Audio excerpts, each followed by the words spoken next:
श्रीमद् भगवद गीता 11वें अध्याय की महात्म्य। श्री महादेव जी कहते हैं, प्रिय, गीता के वर्णन से संबंध रखने वाली कथा और विश्वरूप अध्याय के पावन महात्म्य को सुनो। विशाल नेत्रों वाली पार्वती। इस अध्याय के महात्म्य का पूरा वर्णन नहीं किया जा सकता है। इसके संबंध में कई कथाएं हैं, उनमें से एक कथा कहता हूँ। प्रणीता नदी के तट पर मेघंकर नाम से विख्यात एक बहुत बड़ा नगर है। उसकी चारों दीवार और द्वार बहुत ऊंचे हैं। वहाँ बड़े बड़े विश्राम गृह हैं, जहाँ के सोने के खंभे शोभा बढ़ा रहे हैं। उस नगर में श्रीमान, सुखी, शांत, सदाचारी तथा जितेंद्रिय मनुष्यों का निवास है। वहाँ हाथ में शारंग नामक धनुष धारण करने वाले जगदीश्वर भगवान विष्णु विराजमान हैं। वे परब्रह्म के साकार स्वरूप हैं। उनका गौरवपूर्ण श्री विग्रह भगवती लक्ष्मी के नेत्रकमलों द्वारा पूजित होता है। भगवान की वह झांकी वामन अवतार की है, मेघ के समान। उनका श्यामवर्ण तथा कोमल आकृति है। वक्षस्थल पर श्रीवत्स का चिन्ह शोभा पाता है। वे कमल और वनमाला से सुशोभित हैं। अनेक प्रकार के आभूषणों से सुशोभित हो भगवान वामन रत्न से युक्त समुद्र के सदृश जान पड़ते हैं। पीतांबर से उनके श्याम विग्रह की कांति ऐसी प्रतीत होती है, मानो चमकती हुई बिजली से घिरा हुआ मेघ शोभा पा रहा हो। उन भगवान वामन का दर्शन करके जीव जन्म और संसार के बंधन से मुक्त हो जाता है। उस नगर में मेखला नामक महान तीर्थ है, जिसमें स्नान करके मनुष्य शाश्वत वैकुंठ धाम को प्राप्त होता है। वहाँ जगत के स्वामी करुणा के सागर भगवान नृसिंह का दर्शन करने से मनुष्य के 7 जन्मों के किए हुए घोर पाप से छुटकारा पा जाता है। जो मनुष्य मेखला में गणेश जी का दर्शन करता है, वह सदा दुस्तर विघ्नों से पार हो जाता है। उसी मेघंकर नगर में एक श्रेष्ठ ब्राह्मण थे, जो ब्रह्मचर्य परायण, ममता और अहंकार से रहित, वेद शास्त्रों में प्रवीण, जितेंद्रिय तथा भगवान वासुदेव के शरणागत थे। उनका नाम सुनंद था। प्रिय, वे शारंग धनुष धारण करने वाले भगवान के पास गीता के 11वें अध्याय विश्वरूप दर्शन का पाठ किया करते थे। उस अध्याय के प्रभाव से उन्हें ब्रह्मज्ञान की प्राप्ति हो गई थी। परमानंद संदोह से पूर्ण उत्तम ज्ञानमयी समाधि के द्वारा इंद्रियों के अंतर्मुख हो जाने के कारण वे निश्चल स्थिति को प्राप्त हो गए थे और सदा जीवन मुक्त योगी की स्थिति में रहते थे। एक समय जब बृहस्पति सिंह राशि पर स्थित थे, महायोगी सुनंद ने गोदावरी तीर्थ की यात्रा आरंभ की। वे क्रमशः विरज तीर्थ, तारा तीर्थ, कपिला संगम, अष्ट तीर्थ, कपिला द्वार, निसिंह वन, अंबिकापुरी तथा करस्थानपुर आदि क्षेत्रों में स्नान और दर्शन करते हुए विवाद मंडप नामक नगर में आए। वहां उन्होंने प्रत्येक घर में जाकर अपने ठहरने के लिए स्थान मांगा, परंतु कहीं भी उन्हें स्थान नहीं मिला। अंत में गांव के मुखिया ने उन्हें बहुत बड़ी धर्मशाला दिखा दी। ब्राह्मण ने साथियों सहित उसके भीतर जाकर रात में निवास किया। सबेरा होने पर उन्होंने अपने को तो धर्मशाला के बाहर पाया, किंतु उनके और साथी नहीं दिखाई दिए। वे उन्हें खोजने के लिए चले। इतने में ही मुखिया से उनकी भेंट हो गई।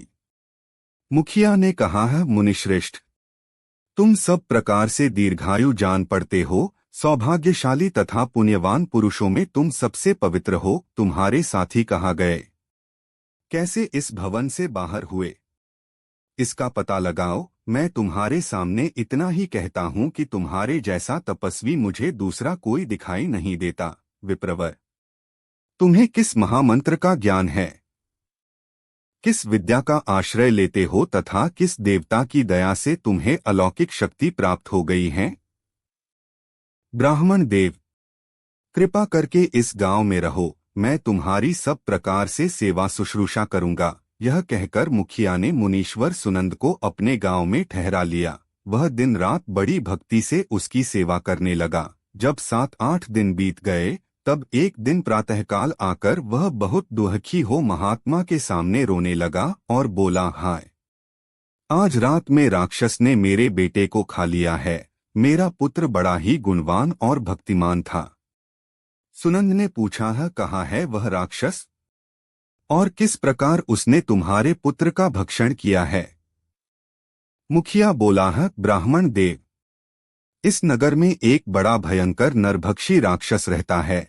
वह प्रतिदिन आकर इस नगर में मनुष्यों को खा लिया करता था।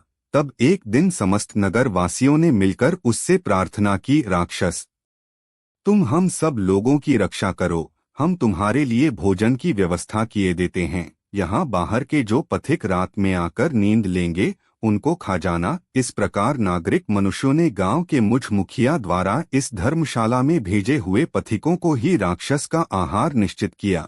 अपने प्राणों की रक्षा करने के लिए उन्हें ऐसा करना पड़ा। आप भी अन्य राहगीरों के साथ इस घर में आकर सोए थे, किंतु राक्षस ने उन सब को तो खा लिया, केवल तुम्हें छोड़ दिया है। हे ब्राह्मण श्रेष्ठ, तुम में ऐसा क्या प्रभाव है, इस बात को तुम ही जानते हो। इस समय मेरे पुत्र का एक मित्र आया था, किंतु मैं उसे पहचान न सका। वह मेरे पुत्र को बहुत ही प्रिय था, किंतु अन्य राहगीरों के साथ उसे भी मैंने उसी धर्मशाला में भेज दिया। मेरे पुत्र ने जब सुना कि मेरा मित्र भी उसमें प्रवेश कर गया है, तब वह उसे वहां से ले आने के लिए गया, परंतु राक्षस ने उसे भी खा लिया। आज सवेरे मैंने बहुत दुखी होकर उस पिशाच से पूछा, ओ दुष्टात्मन, तूने रात में मेरे पुत्र को भी खा लिया। तेरे पेट में पड़ा हुआ मेरा पुत्र जिससे जीवित हो सके, ऐसा कोई उपाय यदि हो तो बता। राक्षस ने कहा, हाँ मुखिया, धर्मशाला के भीतर घुसे हुए तुम्हारे पुत्र को न जानने के कारण मैंने भक्षण किया है। अन्य पथिकों के साथ तुम्हारा पुत्र भी अनजाने में ही मेरा ग्रास बन गया है। वह मेरे उदर में जिस प्रकार जीवित और रक्षित रह सकता है, वह उपाय स्वयं विधाता ने ही कर दिया है। जो ब्राह्मण सदा गीता के 11वें अध्याय का पाठ करता हो, उसके प्रभाव से मेरी मुक्ति होगी और मरे हुओं को पुनः जीवन प्राप्त होगा। यहाँ कोई ब्राह्मण रहते हैं जिनको मैंने एक दिन धर्मशाला से बाहर कर दिया था। वे निरंतर गीता के 11वें अध्याय का जप किया करते हैं। इस अध्याय के मंत्र से 7 बार अभिमंत्रित करके यदि वे मेरे ऊपर जल का छींटा दें तो निःसंदेह मेरा शाप से उद्धार हो जाएगा। इस प्रकार उस राक्षस का संदेश पाकर मैं तुम्हारे निकट आया हूँ। ग्रामपाल बोला, हे ब्राह्मण, पहले इस गांव में कोई किसान ब्राह्मण रहता था। एक दिन वह अघनी के खेत की क्यारियों की रक्षा करने में लगा था। वहां से थोड़ी ही दूर पर एक बहुत बड़ा गिद्ध किसी राही को मारकर खा रहा था। उसी समय एक तपस्वी कहीं से आ निकले, जो उस राही को लिए दूर से ही दया दिखाते आ रहे थे। गिद्ध उस राही को खाकर आकाश में उड़ गया। तब उस तपस्वी ने उस किसान से कहा, ओ दुष्ट हलवाहे, तुझे धिक्कार है। तू बड़ा ही कठोर और निर्दयी है। दूसरे की रक्षा से मुंह मोड़कर केवल पेट पालने के धंधे में लगा है। तेरा जीवन नष्ट प्राय है। अरे, शक्ति होते हुए भी जो चोर, दाढ़ वाले जीव, सर्प, शत्रु, अग्नि, विष, जल, गीध, राक्षस, भूत तथा बेताल आदि के द्वारा घायल हुए मनुष्यों की उपेक्षा करता है, वह उनके वध का फल पाता है।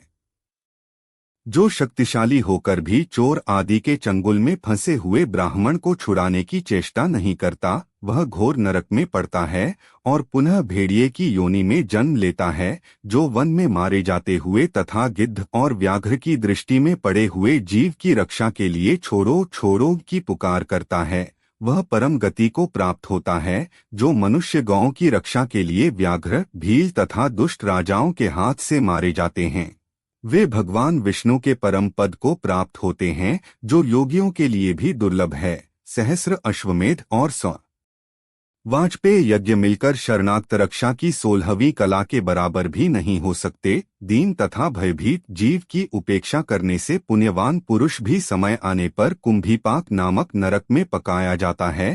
तूने दुष्ट गिद्ध के द्वारा खाए जाते हुए राही को देखकर उसे बचाने में समर्थ होते हुए भी जो उसकी रक्षा नहीं की, इससे तू निर्दयी जान पड़ता है। आथ तू राक्षस हो जा।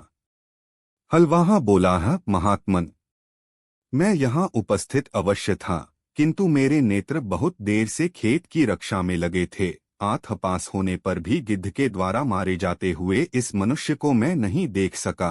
आठ मुझ दीन पर आपको अनुग्रह करना चाहिए। तपस्वी ब्राह्मण ने कहा है, जो प्रतिदिन गीता के 11वें अध्याय का जप करता है, उस मनुष्य के द्वारा अभिमंत्रित जल जब तुम्हारे मस्तक पर पड़ेगा, उस समय तुम्हें शाप से छुटकारा मिल जाएगा। यह कहकर तपस्वी ब्राह्मण चले गए और वह हलवाहा राक्षस हो गया। आठ द्विजश्रेष्ठ, तुम चलो और 11वें अध्याय से तीर्थ के जल को अभिमंत्रित करो, फिर अपने ही हाथ से उस राक्षस के मस्तक पर उसे छिड़क दो। मुखिया की यह सारी प्रार्थना सुनकर ब्राह्मण के हृदय में करुणा भर आई। वे बहुत अच्छा कहकर उसके साथ राक्षस के निकट गए। वे ब्राह्मण योगी थे। उन्होंने विश्वरूप दर्शन नामक 11वें अध्याय से जल अभिमंत्रित करके उस राक्षस के मस्तक पर डाला। गीता के 11वें अध्याय के प्रभाव से वह शाप से मुक्त हो गया। उसने राक्षस देह का परित्याग करके चतुर्भुज रूप धारण कर लिया तथा उसने जिन सहस्रों प्राणियों का भक्षण किया था वे भी शंख, चक्र और गदा धारण किए हुए चतुर्भुज रूप हो गए। तत्पश्चात वे सभी विमान पर सवार हुए। मुखिया ने राक्षस से कहा, है निशाचर, मेरा पुत्र कौन है?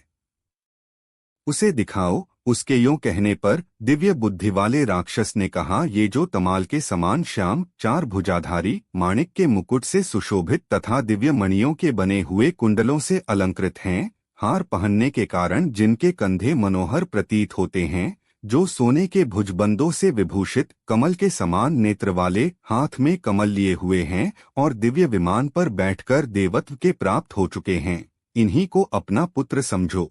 यह सुनकर मुखिया ने उसी रूप में अपने पुत्र को देखा और उसे अपने घर ले जाना चाहा। यह देख उसका पुत्र हंस पड़ा और इस प्रकार कहने लगा।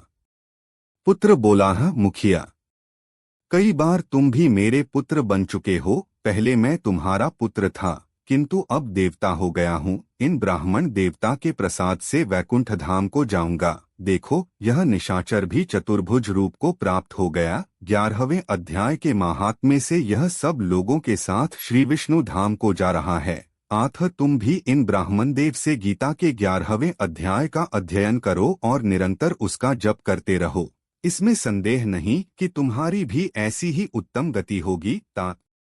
मनुष्यों के लिए साधु पुरुषों का संग सर्वथा दुर्लभ है, वह भी इस समय तुम्हें प्राप्त है। अतः अपना अभीष्ट सिद्ध करो। धन, भोग, दान, यज्ञ, तपस्या और पूर्व कर्मों से क्या लेना है? विश्वरूप अध्याय के पाठ से ही परम कल्याण की प्राप्त हो जाती है। सच्चिदानंद स्वरूप श्री कृष्ण नामक ब्रह्मा के मुख से कुरुक्षेत्र में अपने मित्र अर्जुन के प्रति जो अमृतमय उपदेश निकला था, वही श्री विष्णु का परम तात्विक रूप है। तुम उसी का चिंतन करो। वह मोक्ष के लिए प्रसिद्ध रसायन, संसार भय से डरे हुए मनुष्यों की आधि व्याधि का विनाशक तथा अनेक जन्म के दुहकों का नाश करने वाला है। मैं उसके सिवा दूसरे किसी साधन को ऐसा नहीं देखता। अतः उसी का अभ्यास करो। श्री महादेव कहते हैं, यह कहकर वह सबके साथ श्री विष्णु के परम धाम को चला गया। तब मुखिया ने ब्राह्मण के मुख से उस अध्याय को पढ़ा। फिर वे दोनों ही उसके महात्म्य से विष्णुधाम को चले गए। पार्वती, इस प्रकार तुम्हें 11वें अध्याय की महात्म्य की कथा सुनाई है। इसके श्रवण मात्र से महान